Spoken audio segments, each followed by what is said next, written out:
So I'm just going to talk a little bit about auger safety. Equipment manufacturers are very good at having guards on their equipment and deckling, but it's often in small print, and we don't want when you don't read the small print. But there's common sense things to think about, especially when you're unloading trucks. You're always around when you're scraping out the truck box and stuff, and you're close to your auger guards and stuff.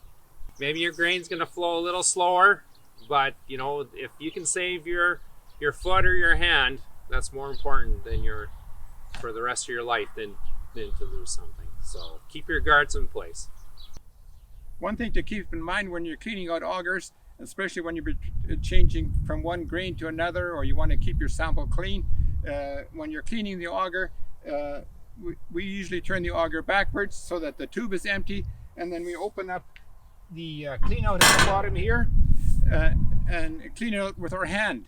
When you're doing that, make sure that the PTO is off, and definitely turn off your tractor, because who knows that PTO may also jump in place and start turning when you got your hand in there. So you don't want your hand in there when it's turning. That's a very important thing to keep in mind for safety. Also, you notice the PTO shaft or the guard is still on.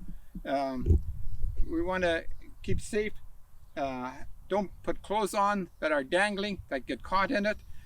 Wear good gloves to keep your hands safe, and safety is most important.